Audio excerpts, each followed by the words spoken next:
Hai, minasan konnichiwa.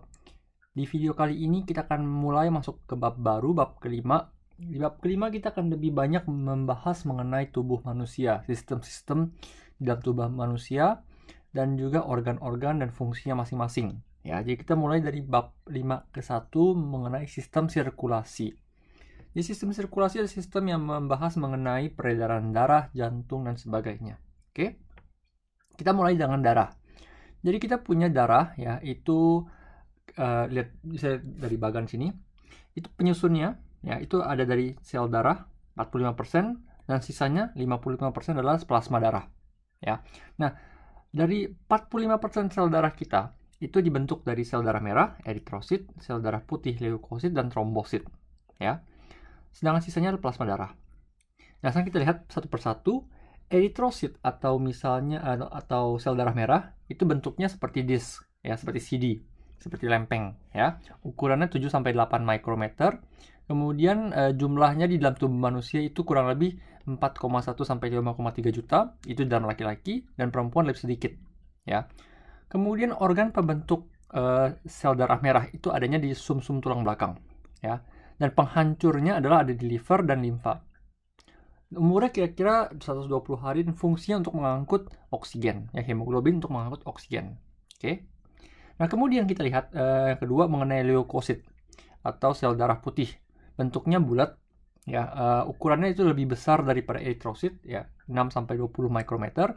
Jumlahnya lebih sedikit, jauh lebih sedikit. Jadi fungsinya hanya untuk sistem antibodi, tidak butuh banyak-banyak. Nah, dia dibentuk di sumsum tapi diperbanyak di limfa dan dihancurkan juga di limfa. Oke, fungsinya sebagai sistem antibodi. Oke, ini mengenai sel darah putih.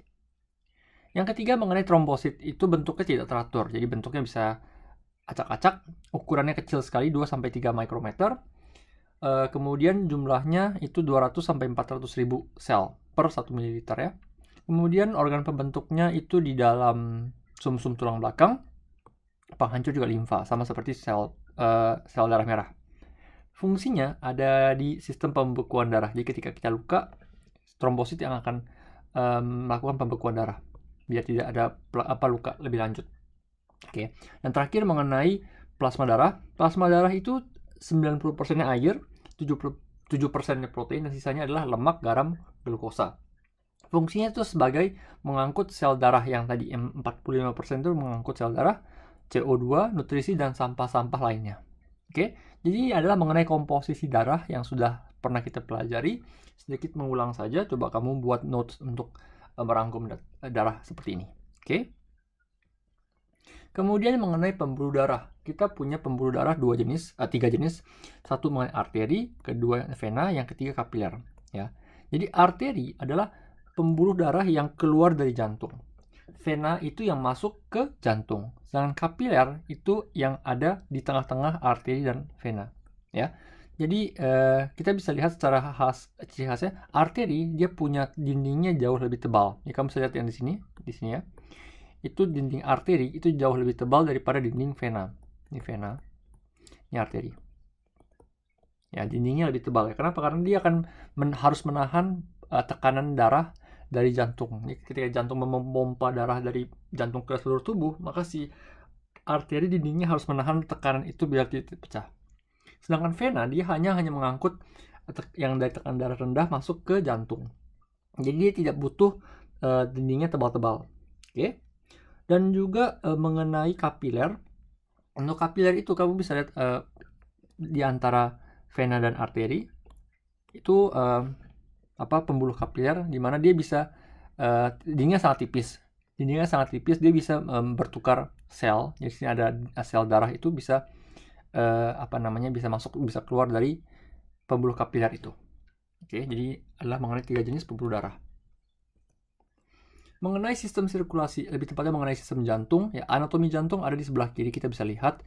Kita punya jantung manusia itu dibagi menjadi 4 kamar, ya. Kita punya atrium, ya, bagian atas itu atrium, bagian bawah itu ventricle, ya. Kemudian ada sebelah kiri dan sebelah kanan.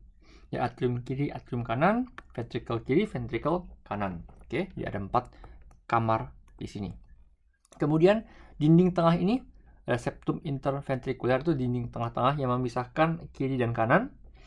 Kita juga bisa lihat ada aorta, ya ada aorta tuh arteri yang paling besar dari keluar dari jantung. Kemudian juga ada arteri pulmonari, itu adalah arteri yang keluar dari jantung menuju ke paru-paru, sedangkan aorta ke seluruh tubuh, ya. Di sini juga ada vena cava superior, di mana vena itu vena terbesar ya. Jadi dari seluruh tubuh ketika dia masuk ke dalam jantung, pembuluh darah vena ini yang masuk ke jantung, vena cava superior. Oke.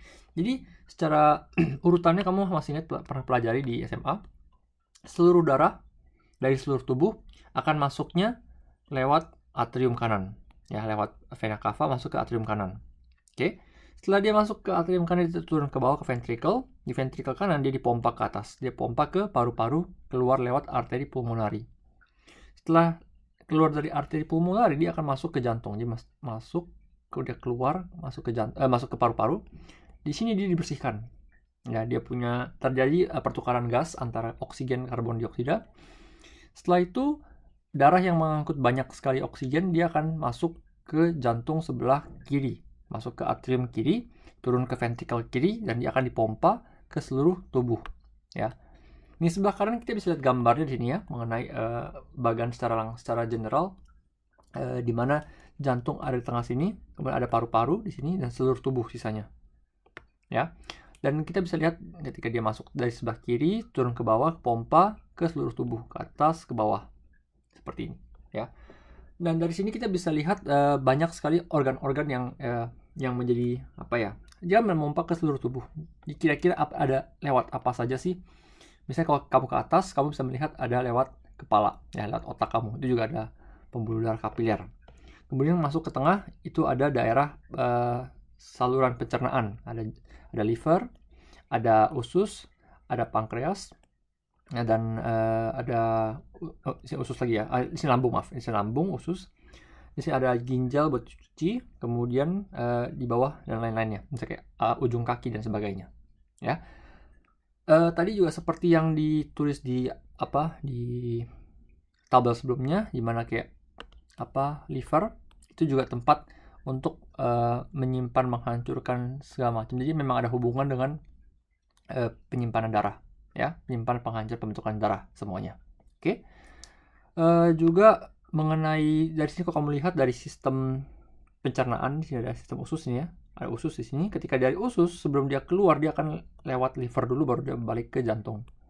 Ya, jadi seperti misalnya kayak liver kan, kamu juga tahu fungsi bisa menyimpan makanan juga, ada glikogen. Ya, di situ juga seandainya setelah usus ada nutrisi yang berlebihan, bisa disimpan di sana, seperti itu.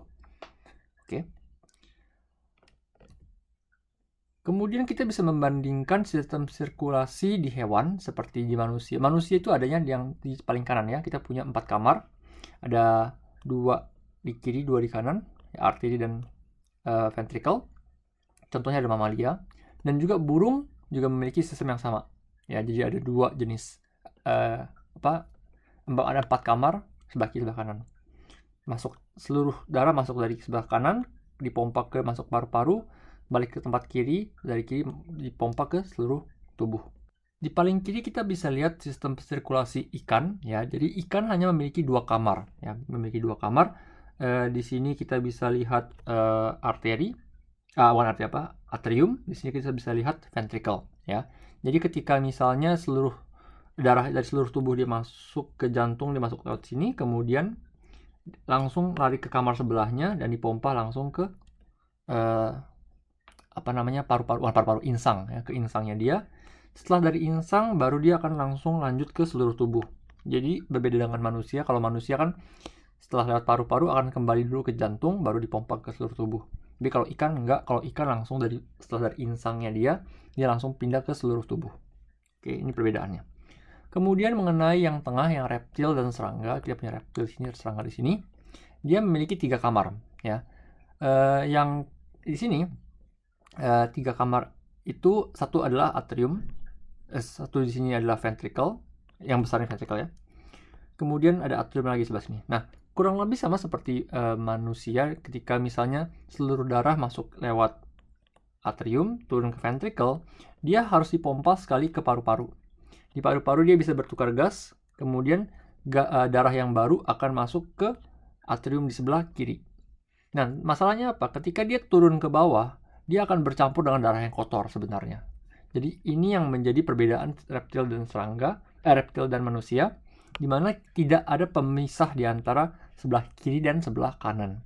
Ya, tidak pemisahnya. Jadi darah yang diangkut reptil itu sebenarnya tidak 100% bersih, tidak 100% seperti 100% bersih dengan ada oksigennya. Jadi ada campuran darah kotor juga yang akan masuk ke seluruh tubuh. Oke. Nah, yang di sebelah kanan sini kamu bisa lihat perbedaannya dengan reptil dan serangga. Serangga dia punya sedikit dinding kecil seperti ini. Jadi dia dipisah tetapi tidak sempurna. Ya. Jadi masih lebih mendingan, masih lebih bersih, sedikit lebih bersih daripada reptil. Ada sedikit celah pemisah kiri dan kanan, itu saja. Sedangkan kalau manusia dan burung itu kita memiliki dinding yang sudah pasti, jadi sebelah kiri dan sebelah kanan sudah pasti terpisah. Darah yang masuk dari paru-paru, yang keluar dari paru-paru itu 100% bersih dan akan 100% dibawa ke seluruh tubuh. Kemudian kita akan berbicara mengenai hemoglobin. Jadi hemoglobin itu adalah zat yang ada di dalam sel darah merah. Ya, kamu sudah pernah belajar ini. Nah, ini adalah senyawa yang mengangkut oksigen. Ya, di dalam hemoglobin kamu bisa melihat struktur hem di sini. Ya, hem ini ada porfirin. Tengah-tengah kita punya zat besi. Ya, nah zat besi inilah yang akan berikatan dengan oksigen. Dia akan mengikat oksigen dan dibawa ke seluruh tubuh. Oke. Nah, hemoglobin sebenarnya itu juga disebut dengan pigmen. Jadi dia memberikan warna merah. Kenapa dia memberikan warna merah? Karena metalnya itu adalah besi di dalam hemoglobin. Lokasinya ada di sel darah merah. Contohnya di vertebrata. Binatang bertulang belakang ya. Kita juga punya yang namanya mioglobin ya. Pigmen mioglobin itu juga pigmen yang digunakan kita untuk menyimpan oksigen. Ya, itu lokasi berbeda dengan di sel darah merah. Kita punya lokasinya ada di otot. Jadi seandainya kita sudah olahraga menggunakan oksigen sangat banyak, disitulah kita punya cadangan oksigen di mioglobin di dalam otot kita. Oke. Berbeda dengan manusia, misalnya kita bandingkan dengan cumi-cumi ya, moluska atau antropoda atau serangga. Kita bisa melihat kalau darah mereka bukan darah merah, tapi warnanya biru. Ya, kenapa warnanya biru? Karena mereka memiliki bukan hemoglobin, tapi namanya hemosianin. Ya, di dalam hemosianin, pigmen hemosianin itu metal yang ada itu bukannya besi, tetapi tembaga. Ya, jadi ada tembaga di dalam hemosianin yang membuat warna darah cumi-cumi itu warnanya biru. Dan terakhir kamu bisa lihat paling bawah, misalnya di Annelida ya, seperti tumbuhan binatang yang licin-licin itu dia memiliki warna darahnya warna hijau ya, karena walaupun dia sama-sama besi di dalam darahnya mereka, tetapi strukturnya itu bukan struktur porfirin seperti ini, struktur berbeda lagi. Jadi yang mau saya bilang adalah untuk zat yang mengangkut oksigen di dalam tubuh manusia itu adalah hemoglobin, karena strukturnya seperti ini. Nah, kembali ke hemoglobin, sedikit saya mau jelaskan. Kita bisa melihat di foto sebelah kiri, di mana kita bisa melihat 4 subunit. Ada 4 subunit di sini. Ada alfa 1, alfa 2, beta 1, beta 2. Jadi ada 4 bagian di dalam hemoglobin yang sebenarnya saling bekerja sama satu sama lain untuk mengangkut oksigen. Nah, struktur ini sangat penting dan dia akan memberikan efek allosterik namanya. Efek allosterik di mana dia akan memberikan signal. Kalau misalnya, saya sudah punya oksigen, kamu bawa oksigen lebih banyak ya, atau misalnya, kok di sini oksigennya kurang, kamu harus keluarin oksigen ya, seperti itu. Jadi efek allosterik ini digunakan oleh hemoglobin untuk mengangkut oksigen secara efektif. Di sebelah sini kamu bisa melihat bagan garis disosiasi oksigen. Jadi kurang lebih sama seperti yang tadi. Pertama saya ajarkan dulu cara bacanya. Kita bisa lihat di sebelah kiri, sumbu X-nya ini adalah tekanan parsial dari oksigen. Ya, tekanan parsialnya oksigennya berapa? Satuannya adalah milimeter Hg, mmHg. Kemudian di sebelah kiri, kamu lihat di sumbu Y-nya, itu kamu bisa melihat persentase hemoglobin yang mengikat dengan oksigen. Jadi hemoglobin oksigen seperti ini ya. Persentasenya ada berapa? Ya, seandainya kita lihat, seandainya dia punya tekanan parsial oksigennya banyak, ya, tekanan parsial oksigennya banyak, maka jumlah hemoglobin yang mengikat dengan oksigen ada banyak. Masuk akal ya. Jadi kalau misalnya ada banyak oksigen, si hemoglobin bisa menangkap banyak oksigen, ya. Kemudian ketika misalnya kita berolahraga, kita menggunakan banyak oksigen, lama-lama tubuh kita kekurangan oksigen. Jadi tekanan parsial oksigen di dalam tubuh kita makin lama makin berkurang. Apa yang terjadi adalah si hemoglobin dia akan bergerak seperti ini, dia akan turun ke bawah, dia akan melepas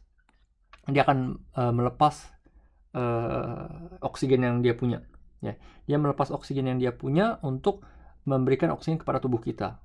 Jadi persentase hemoglobin yang berikatan dengan oksigen itu kan turun. Oke. Jadi misalnya kamu bisa lihat di warna biru ini, ya. Ketika tekanan parsialnya 30 mm Hg dan 60% 60 mm Hg itu adalah CO2, maka persentase hemoglobin yang berikatan dengan oksigen adalah 40%, seperti itu. Jadi bayangan seperti ini ya, totalnya. Di sebelah sini kamu bisa melihat sel paru-paru. Paru-paru adalah tempat di mana persentase oksigennya paling tinggi, ya. Kemudian di sebelah tengah ini kamu bisa melihat persentase rasio di mana yang bawah ini yang berikatan dengan oksigen, yang atas tuh hemoglobin yang bebas di dalam organ, ya. Jadi bukan di dalam paru-paru, di dalam organ, bagian-bagian otot di manusia. Oke. Kemudian yang dilepas ini adalah oksigen yang diterima oleh organnya masing-masing. Oke. Terakhir kita ngomong tentang proses pembekuan darah. Jadi proses pembekuan darah ini dilakukan oleh trombosit. Seandainya tubuh kita atau kulit kita luka, ya, kemudian ada darah keluar. Apa yang terjadi adalah trombosit di dalam sel darah kita akan pecah, mengeluarkan yang namanya tromboplastin, ya. Senyawa ini akan mendorong protombin, akan membuat protombin, kemudian dia akan berubah menjadi trombin, ya. Setelah dia sudah menjadi trombin akan mendorong fibrinogen untuk membentuk benang fibrin, dan benang fibrin inilah yang akan menutup lubang di lukanya itu, akan menutup lukanya itu sehingga lukanya tertutup. Nah, ini yang disebut dengan pembekuan darah. Oke. Nah, nanti juga ketika kamu sudah di sini kamu bisa melihat buku-buku textbook Jepang bisa menuliskan misalnya bagaimana caranya untuk mencegah pembekuan darah. Misalnya kamu tambahkan atau kamu kurangkan senyawa tertentu. Misalnya kamu tambahkan senyawa tertentu yang menyerap ion kalsium sehingga perubahan protombin menjadi trombinnya tidak berlangsung dan sebagainya, ya. Itu juga ada hubungannya dengan nanti ketika misalnya dalam proses operasi gitu kan. Nah, seperti itu. Baik, itu saja untuk video kali ini. Saya akan ketemu kalian di video berikutnya. Terus semangat belajar. Benkyou ganbatte kudasai. Sayonara.